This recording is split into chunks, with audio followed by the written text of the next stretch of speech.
하나님 아버지 감사합니다. 이 시간 우리 중보하며 나갑니다. 육구역 기도 제목으로 함께 합니다. 주님, 기도 제목들 주님 들으시고 응답하여 주시옵소서. 구역원들이 함께 연합하여 가족 전도를 위해서 중보합니다. 하나님께서 이 시간 들으시고 하나님 놀라운 은혜의 그 마음을 담아서 기도할 때마다 기도의 응답을 내려주시고 하나님의 가정을 통해 특별히 육구역이 하나님 앞에 엎드려 기도할 때에 하나님이 구역을 통해서 놀라운 하나님의 능력을 경험하며 아버지 놀라운 하나님 말씀이 선포되지게 하여 주시옵소서. 가족 전도 잔치 대상 가족들이 모두 참여하여 잔치가 될 수 있도록 그들의 마음을 하나님 심령 가운데 함께 해주셔서 찾아와 주셔서 열어 주시옵소서. 천하보다 귀한 한 영혼이라고 하셨습니다. 하나님 그 영혼을 이끌기 위해 인도할 수 있도록 전하나님의 전도자의 그 영혼도 하나님께서 붙들어 주셔서 그 심령마다 하나님 안에서 더욱더 강력한 믿음으로 말미암아 저들 아버지 인도할 수 있도록 하나님 도와주시고 함께하여 주시옵소서. 육구에게 주님 앞에 엎드립니다. 엎드리는 재단 앞에 하나님 이 시간에 불의 영을 함께하여 주시고 불의 재단으로 세워주시고 하나님 그 가운데 역사하여 주시옵소서. 하나님 아버지 감사합니다. 육구에게 주님 앞에 엎드려 기도의 제목으로 열거합니다. 하나님 이 모든 기도 제목들 주님 흠양하시고 하나님 도우시고 인도하여 주시옵소서. 천하보다 귀한 그 영혼을 위해서 우리가 해야 될 것이 무엇입니까? 근심 걱정 없이 하나님 온전히 주님 앞에 엎드려 기도하게 하여 주시옵소서. 하나님 오늘도 들으시고 하나님 예비하시고 그 기도의 응답의 은혜를 이 시간 부어 주시옵소서. 감사드리고 예수님의 이름으로 기도드립니다. 아멘. 오늘 우리에게 주신 하나님 말씀입니다. 사도행전 19장 8절에서 12절까지 말씀입니다.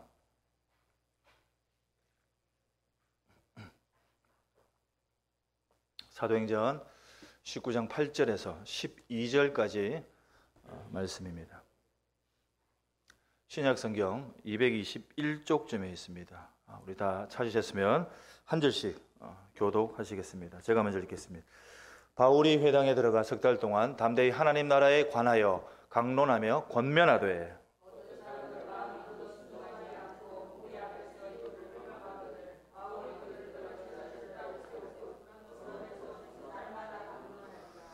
두 해 동안 이같이 하니 아시아에 사는 자는 유대인이나 헬라인이나 다 주의 말씀을 듣더라.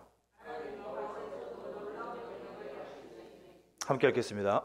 심지어 사람들이 바울의 몸에서 손수건이나 앞치마를 가져다가 병든 사람에게 얹으면 그 병이 떠나고 악귀도 나가더라. 아멘. 할렐루야. 예. 우리는 하나님 앞에 예배 드리는 자로서 특별히 수요일이다 이런 게 아니라 매일매일 주님을 제단 앞에서 만나시고 그리고 삶 속에서 만나시기를 주님으로 축복합니다. 오늘 예수님을 따라 말씀 따라 라는 제목으로 하나님 말씀의 은혜를 서로 나누고 함께 기도의 단으로 나아가기를 원합니다. 사탄이 굉장히 싫어하는 게 무엇일까? 여러 가지가 있겠지만 사탄은요, 제가 기도하면서 물어보니까 저는 아주 지금 심각합니다, 권사님. 물어보니까 뭐라고 하냐면은 긍정적인 마음을 싫어한다고 합니다. 긍정의 마음을 싫어한다. 이런 말이 있어요. 아메리카 인디안 부족들의 오랜 전설 가운데 내려오는, 그죠? 전설 따라 삼천리, 그죠? 내려오는 이야기가 있습니다.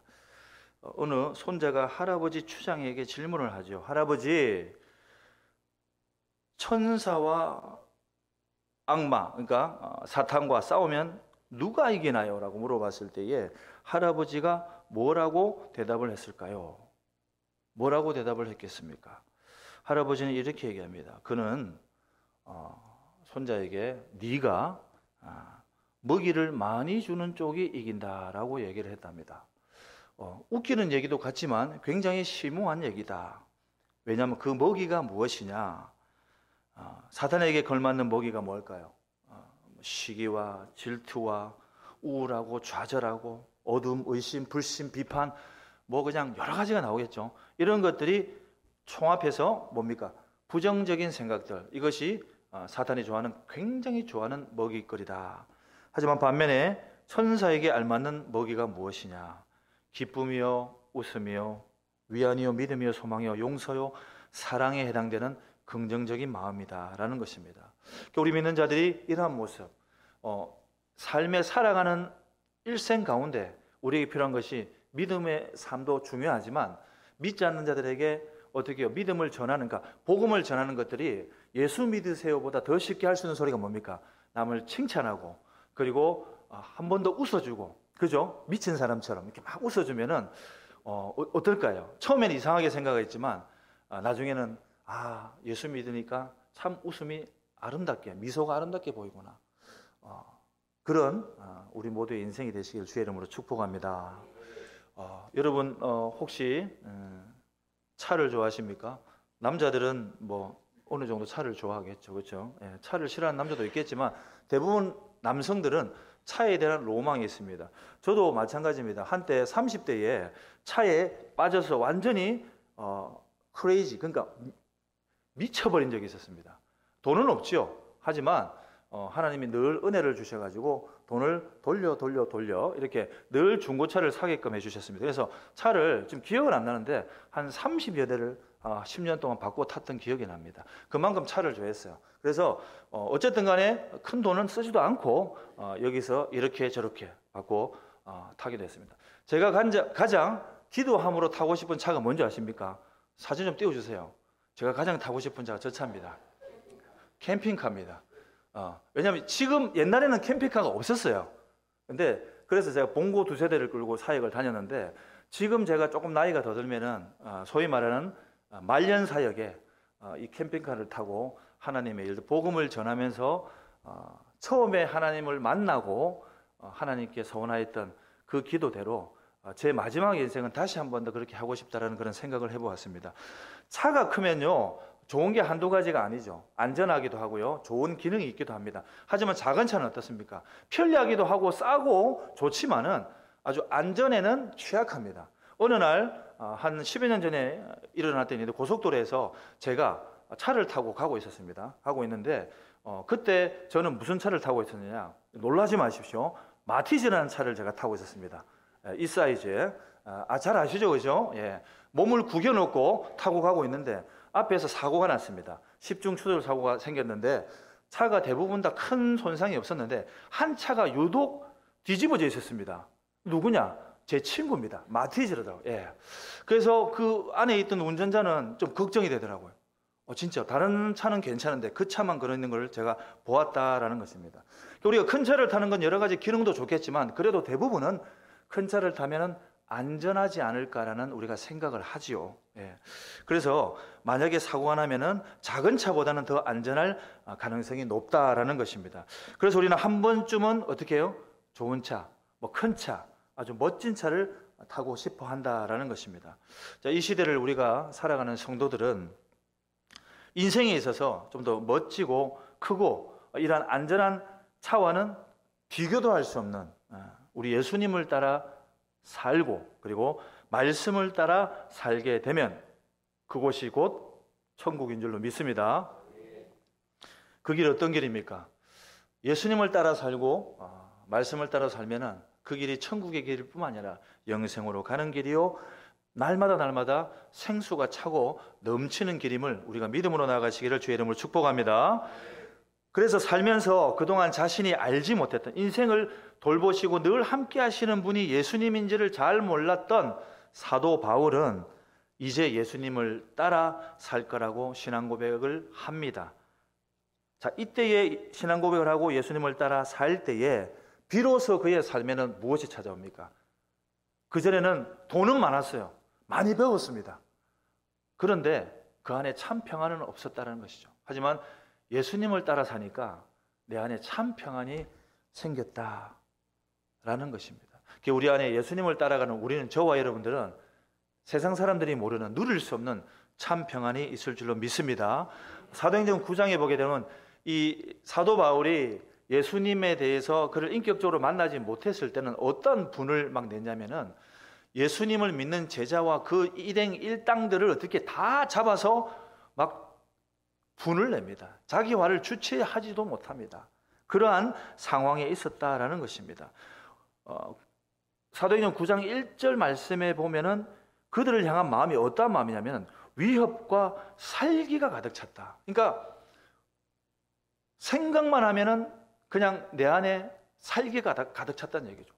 잡아 죽이고 싶고 그러한 마음이 있었다라는 얘기입니다. 하지만 예수님을 만나는 순간 다메섹으로 가는 도상에서 우리 주님을 만났지 않습니까? 호련히 하늘로부터 빛이 왔을 때에 하나님께서 바울을 택하시고 그리고 만져주셔서 그에게 권능을 부어주시고 그리고 사도 바울을 세상 가운데 이방인의 사역자로 보내주십니다. 이때의 사도 바울의 마음은 어떠느냐?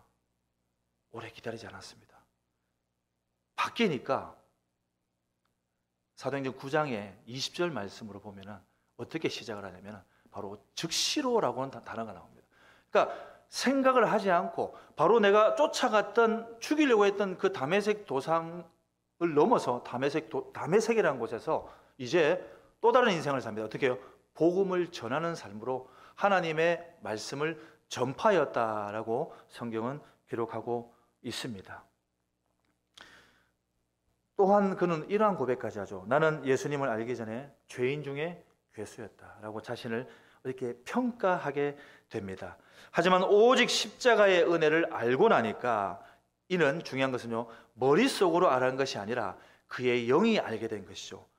그랬을 때 그는 오직 십자가만 바라보는 인생이 되었다고 우리가 지난번에 한번 읽지 않았습니까? 다시 한번 보겠습니다. 고린도전서 2장 2절입니다. 읽습니다. 시작. 내가 너희 중에서 예수 그리스도와 그의 십자가에 못 박히신 것 외에는 아무것도 알지 아니하기로 작정하였음이니라. 고린도전서 1장 23절도 읽어봅니다. 시작. 우리는 십자가에 못 박힌 그리스도를 전하니 유대인에게는 거리끼는 것이요 이방인에게는 미련한 것이로되. 아멘. 십자가를 알고 나니 전파할 때가 되니 사도 바울에게는요 이제 신앙적으로도 한 단계 더 업그레이드가 되는 겁니다. 거기에 머무는 것이 아니라 오직 십자가만 전하게 된다. 오늘 본문도요 이 19장 말씀을 통해서 우리가 제목인 예수님을 따라 말씀을 따라 우리 모두가 살아가는 인생 되시기를 주님의 이름으로 축복합니다. 그러므로 이 시간 우리는 어떠한 마음을 가져야 됩니까? 예수님을 따르는 길, 말씀을 따르는 그 길을 달릴 준비를 이 시간을 필두로 매일매일 선포하며 해야 될 줄로 믿습니다. 그러므로 우리는 걱정할 필요가 없다라는 것이죠. 하나님이 그 길을 예비하시고 날마다 내시기 때문에, 그리고 염려하지 않아도 된다. 하나님께서 늘 항상 행하시기 때문이다라는 것입니다. 또한 근심하지 말기를 바랍니다. 하나님이 이끄시기 때문입니다. 할렐루야. 그걸 믿고 날마다 우리가 선포하며 고백하기를 주의 이름으로 축복합니다. 하지만 반대로 우리가 하나님께 안 맡겼다면 어떻게 됩니까? 걱정을 해야 되겠죠. 맡기지 않았다면. 그렇기에 예수님과 함께 하지 않는 것을 성도는 염려하고 걱정해야 되는 거예요. 이는 어떻게 보면 세상을 향한 우리의 걸음이요 생각인 것이죠. 예수님과 함께 한다면 전혀 걱정할 필요가 없다. 하지만 예수님과 함께 하지 않는 것은 분명히 우리가 걱정을 해야 된다는 것이죠. 나 스스로를 믿지 마시고요. 오직 하나님께서 여신다는 것입니다. 오늘 하나님께 모든 것을 맡기겠습니까? 하나님께서 길을 내시고 반드시 이끄실 것이다 라는 것입니다. 예수님께서 나와 함께 하십니까? 예수님이 행하실 것이고 또한 성령님이 이 시간 함께 계실 것이다. 함께 할 것이다. 자, 주시는 말씀을 통해서 우리 하나님, 우리가 늘 아는 하나님이시지만 또한 하나님이 오늘 말씀 가운데 거하시는 하나님이 어떤 하나님이며 함께 알고 그리고 기도하기를 원합니다. 먼저 우리 주님은 나와 있지만 우리 인생 길을 여시는 주님이십니다. 우리 같이 읽어볼까요? 시작. 주님은 우리의 인생길을 여시는 주님이십니다. 아멘. 살다 보면은 사면초가라는 단어 있죠. 그리고 진퇴양난, 우리 삶에 자주 등장하는, 안 왔으면 좋겠지만 누구나 한 번쯤은 겪어보는 그런 말입니다. 인생에서 사망이 답답하게 막혀 있다라는 말인데요. 하지만 이는 이러지도 못하고 저러지도 못하는 우리의 인생 가운데 이러한 일들이 있을 때에 염려하지 말아야 될 게 무엇이냐면 분명히 우리에게는 길이 있다라는 것입니다. 그 길이 어떤 길입니까? 바로 주님이 여시는 길, 주님이 함께 하시는 길이다라는 것입니다. 본문에서 바울은 전도 여행을 합니다. 전 세계를 다니면서 여행을 할 때에 3차 세 번째 전도 여행 중에서 아볼로가 아가야 지방의 고린도에서 사역하고 있는 동안에 바울은 소아시아 지역의 갈라디아, 부르기아 지방을 거쳐서 2차 전도 여행 때 들리려고 했으나, 아니 그곳에서 뭔가를 해보려고 했으나 거기에는 성도들의 부탁도 있었습니다. 하지만 일정상, 여러 가지 정황상 그곳에서 머물지 못하게 됩니다. 그 에베소에서 그 못했던 그곳 다시금 들려서 이제 에베소에서 머물게 되었다. 하지 못했던 일을 이제 하게 되었다라는 것입니다. 이때 한 무리의 제자들이 찾아와서 그들과 함께 얘기를 합니다. 나누고 묻고 듣고 하는 그 말 중에 이런 말이 있습니다. 여러분들은 믿을 때 성령을 받았습니까? 그러나 그들은 어떻게 해요? 세례 요한의 물세례만 알고 있을 뿐이었다라는 것입니다. 그런 성도들에게 바울은 물세례에 대한 얘기를 합니다. 그거는 회개에 대한 그러한 내용이고, 실질적으로 진정한 가치의 구원과 영생에 이르는 그런 거듭남은 또한 그로 인해서 예수님께로 걸어갈 수 있는 그 길은 성령의 세례를 받아야 된다라고 그들에게 일깨워 주었다라는 것입니다. 자, 이제 에베소 지역에서 본격적으로 사도 바울의 복음이 전해지는 그런 이야기가 시작되는 것입니다. 예수님께서 갈릴리 지역에서 많은 사람에게 복음을 전가할 때 주로 어디에서 했습니까? 여러 회당에서 하였죠. 사도 바울 또한 에베소 회당에서 들어가서 복음을 전하고 강론합니다. 그런데요, 그럼에도 불구하고 그 복음을 전가할 때에 방해하는 사람이 있었습니다. 바로 누구냐면은 유대인들이 방해하는 것이죠. 유대인들이 누굽니까? 사도 바울이 전 직업, 그죠? 네. 사도 바울의 본 모습, 네. 본적, 그죠? 태어난 곳이라고 해야 되나요? 본적이었죠. 이제는 바뀌었으니까. 그 유대인들이 비방을 합니다. 바울이 뚝심도 있고요, 강력하게 외쳐보지만 3개월을 버티지 못하였다라는 것입니다. 우리 본문 8절에서 9절 한번 읽어볼까요? 8절 9절입니다. 시작. 바울이 회당에 들어가 석 달 동안 담대히 하나님 나라에 관하여 강론하며 권면하되 어떤 사람들은 마음이 굳어 순종하지 않고 무리 앞에서 이 도를 비방하거늘. 바로 이 복음을 시작하는 시점이 얼마 되지 않았지만 바로 복음을 막는 무리가 있었다. 길이 막혀버렸다라는 것입니다. 수많은 사람들이 살고 있는 넓은 땅, 이 에베소에서 뭔가 바울은 본인이 여기서 정말 해야 될 일을 가지고 하였는데, 어떻게 보면 개척의 마음을 가지고 하였지만 어떠한 성과도 없이 돌아오게 되는, 쫓겨나는 신세가 되었다. 바울이 무엇을 잘못했습니까? 바울이 크게 잘못한 것이 있습니까?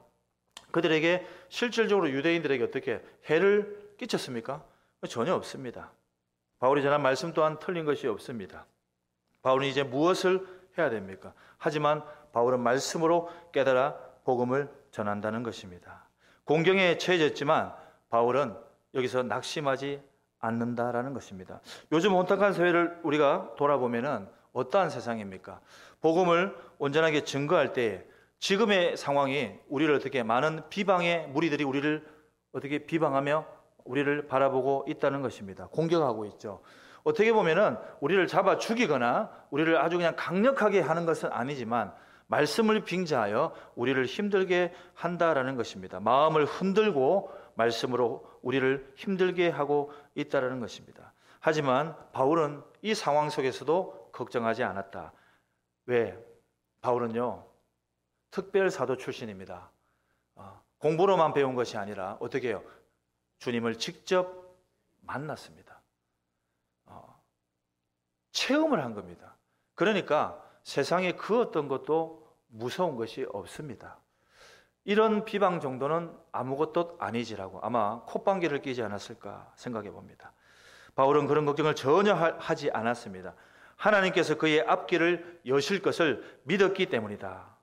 염려가 없었습니다. 모든 것을 다 아시는, 모든 상황을 다 보시는 하나님께서 행하실 것이기 때문입니다. 바울과 그 일행이 쫓겨나고 회당에서 사역을 어떻게 보면 접게 되었죠. 하나님이 일하시는 것은 그것을 초월하여 승리하는 것도 있지만 또 다른 계획이 있다는 사실도 우리는 알아야 될 줄로 믿습니다. 하나님의 새 길은 또 다른 길인 걸로 우리는 알 수가 있는 것이죠.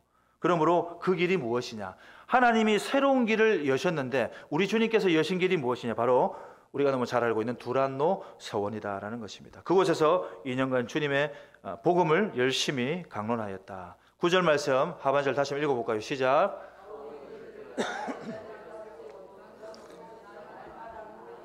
아멘. 그곳을 떠나 제자들을 따로 세우고 두란노 서원에서 날마다 강론하였다 말씀하고 있습니다. 하나님께서는 무엇을 준비하셨다고요? 바로 두란노 서원을 준비하셨다.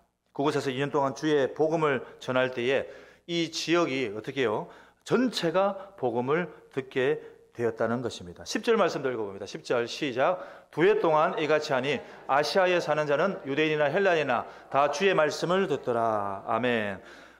복음이 전해질 때에 놀라운 은혜가 임하여졌다는 것입니다. 그냥 그곳만 변화된 것이 아니라 그 지역 전체가 주님의 말씀을 들었다라고 말씀하고 있습니다. 이렇듯 사랑하는 우리 신앙교회 성도 여러분, 세상길이 막히거나 우리가 열심으로 하였지만 또 막히는 길이 생기고 그리고 옆을 보고 좌우로 살펴봐도 길이 막힐 때도 있습니다. 하지만 그 길이 막힌다 하더라도 우리 하나님은 반드시 저와 여러분들에게 새로운 길을 열어줄 줄로 믿습니다. 하나님 바로 그런 분이십니다. 하나님은 어떻게 해요? 쫀쫀한 분이 아니시다라는 것입니다. 그래서 우리는 두려워할 필요가 있습니다. 이사야서 41장 10절 말씀, 우리가 너무나 잘 아는 말씀이죠. 우리에게 주시는 말씀 함께 읽어봅니다. 시작. 두려워하지 말라. 내가 너와 함께함이라. 놀라지 말라. 나는 내 하나님이 됨이라. 내가 너를 굳세게 하리라. 참으로 너를 도와주리라. 참으로 나의 의로운 오른손으로 너를 붙들리라. 아멘. 이 시간에도 살아계신 하나님을 바라보시기를 축복합니다. 모든 것을 다 하시고 길을 여시는, 우리를 이끄시는 오직 예수 그리스도만 바라보시기를 다시 한번 주님의 이름으로 축복합니다. 두 번째는 무엇이냐면은 오늘도 작은 나를 사용하신다라는 것입니다. 세상에는 좋은 것이 많죠. 최신의 것이 많고 인기 있는 것이 많습니다. 세상은 그것들을 들어서죠. 최신 것, 좋은 것, 새로운 것, 날마다 바뀌는 것, 잘 갖춰지고 준비된 것들, 이런 것들을 사용하고 이러한 것들에 준비되어 있는 그런 사람을 사용합니다. 근데요, 교회도 갈수록 그렇게 되어갑니다. 좋은 스펙, 좋은 어떤 인물도 훤칠하고, 그리고 미국에 한 2번 갔다 와야 되고요. 저기 보스턴도 한번 갔다 오고, 요래 해야지 인정을 받는 그런 시대가 되어진다라는 것입니다. 하지만 중요한 것은 우리가 차마 준비가 되어 있지 않더라도 하나님께서는 쓰신다라는 거죠. 작은 자라고 보아왔던 나의 인생도, 쓸모없는 나의 인생이라고 여겨졌던 나의 인생도 하나님이 만지시면은 하나님이 사용하신다라는 것입니다. 오늘 성경에 보게 되면 하나님은 어떻게 그 사용을 하시는가를 보게 되는데요. 손수건이나 앞치마로 능력을 행하셨다라고 말씀하고 있습니다. 12절 말씀 읽어볼까요? 시작. 심지어 사람들이 바울의 몸에서 손수건이나 앞치마를 가져다가 병든 사람에게 얹으면 그 병이 떠나고 악귀도 나가더라. 아멘. 손수건이 무슨 힘이 있습니까? 여러분들 손수건 갖고 있습니까? 끄집어내 보십시오. 눈물 닦고 콧물 닦는 것밖에 아무런 역할이 없습니다. 앞치마가 어떻습니까? 앞치마, 저기 식당 가면은 흘리지 말라고 주는 게 앞치마 아닙니까? 근데 그 앞치마와 손수건이 하나님의 능력이 임할 때에 놀라운 치료의 역사가 일어날 줄로 믿습니다. 하나님께서는 보잘것없는 손수건, 앞치마조차 사용하신다. 중요한 것은요, 하나님께서 쓰시느냐가 중요하다라는 것입니다. 하나님이 쓰시느냐. 내가 메이크 앞치마를 끄집어내고요, 메이크 손수건을 끄집어내는 것이 아니라 정말 보잘것없고 헝겊조각 같은 거일지라도 하나님이 쓰시면 치료의 명분으로 사용될 수 있다는 것입니다. 이를 믿는 믿음이 참 믿음인 줄 믿습니다. 아멘. 그러므로 믿는 저와 여러분들은 아무리 작고 연약하더라도 하나님이 쓰신다는 믿음의 고백이 우리에게 있어야 된다. 그러므로 우리는 이렇게 기도합니다. 하나님, 나를 사용하여 주시옵소서. 작은 나를 사용하실 때 크게 쓰임받을 줄을 믿습니다. 우리가 그런 믿음으로 나가야 된다라는 것입니다.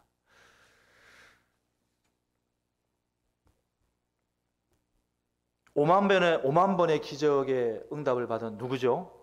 조지 뮬러. 그는요, 처음부터 그러한 사람이 아니었죠. 술주정뱅이에게다가 도박꾼이었습니다. 하지만 하나님이 그를 만지시니까 지금까지도 우리에게 놀라운 이런 역사의 그런 선도주자로 남아서 우리에게 위로도 주고 격려도 주고 우리가 할 수 있다는 그런 힘을 주지 않습니까? 그러니까 나는 안 된다가 아니라 나 같은 사람도 하나님이 크게 쓰신다는 그런 믿음의 고백이 있어야 될 줄로 믿습니다. 세 번째는요, 하나님의 말씀이 선포되니 그 안에 성령의 역사가 나타난다라는 것입니다. 말씀이 말씀되는 곳에 성령님께서 일하십니다. 할렐루야. 말씀이 믿어지게 되고 말씀이 지배되는 그곳에는 성령님께서 함께 하신다는 것입니다. 초대교회 회심의 역사를 기억하십니까? 베드로가 선포하니 어떻습니까? 뭐 대단하게 선포했습니까? 아마도 그랬을 것입니다. 뭐 예수님에 대해서 그리고 구약에 대해서 이런저런 얘기하면서 결국에는 복음을 전한 것입니다. 많은 사람들이 회심을 합니다. 돌아옵니다. 한두 명입니까? 5,000명이나 되는 숫자입니다. 엄청나게 많은 수가 회심하고 주님 앞으로 돌아옵니다. 그는 온전히 성령이 하셨다라는 것입니다. 그러면 그때만 일어나는 일입니까? 지금도 일어날 수 있다라는 것입니다.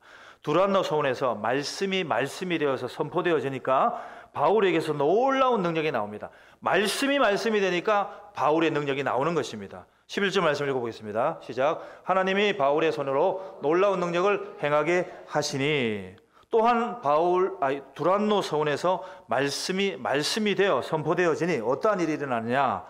사람들이 두려워하고 예수님의 이름을 높이게 된다라는 겁니다. 17절입니다. 읽어봅니다. 시작. 에베소에 사는 유대인과 헬라인들이 다 이 일을 알고 두려워하며 주 예수의 이름을 높이고 아멘.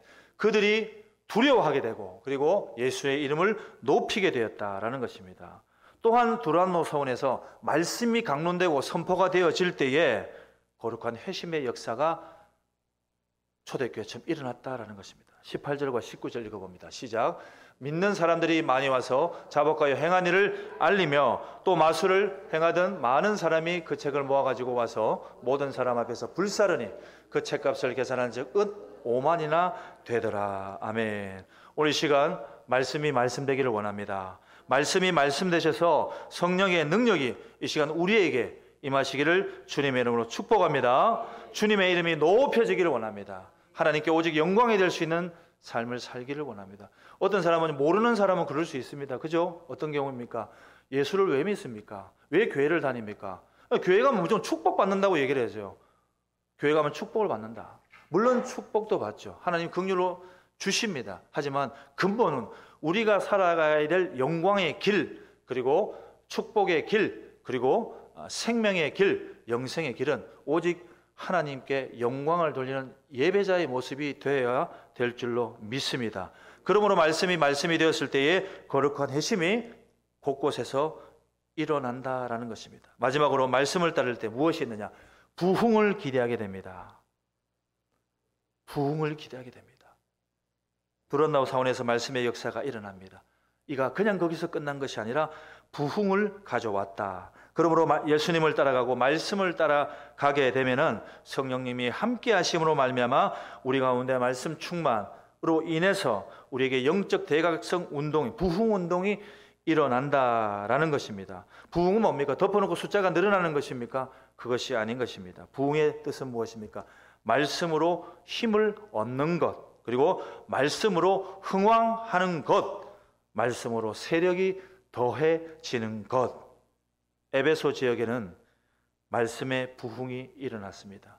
오늘 또한 우리 교회, 아니 지금 앉아 계신 저와 여러분들의 이 예배 처소에서 다시 한 번 더 말씀이 흥왕하여 말씀으로 부흥이 일어나는 놀라운 은혜가 있기를 주님의 이름으로 축복합니다. 20절 마지막으로 읽어봅니다. 시작. 이와 같이 주의 말씀이 힘이 있어 흥왕하여 세력을 얻으니라. 아멘. 에베소 지역에요, 선교의 거점 교회가 탄생이 됩니다. 이방인의 사역의 본 거점이 되는 에베소 교회가 탄생이 되죠. 그리고 그전에도 우리가 말씀으로 보았지만 에베소 교회가 더불어서 같이 일어난 교회가 어디냐? 안디옥 교회인 것입니다. 유럽 선교의 거점이 된 교회다라는 것입니다. 우리 신암교회가 이 신암 지역을 넘어서서 우리 숫자가 몇백여 명이 되는지 제가 알 수는 없으나 수천 명에 있는 교회들 부러워하지 마시고요. 우리가 이곳 가운데 부산에서 선교의 거점이 되기를 축복합니다. 그러한 믿음의 고백이 있기를 다시 한번 주님의 이름으로 축복합니다. 말씀을 정리합니다. 이 세상이 복음을 막습니다. 마지막 때를 살아가는 우리 삶에 많이 막고 있죠. 하지만 하나님께서는 더 나은 길, 더 좋은 길을 우리에게 예비하시고 열어주신다는 사실입니다.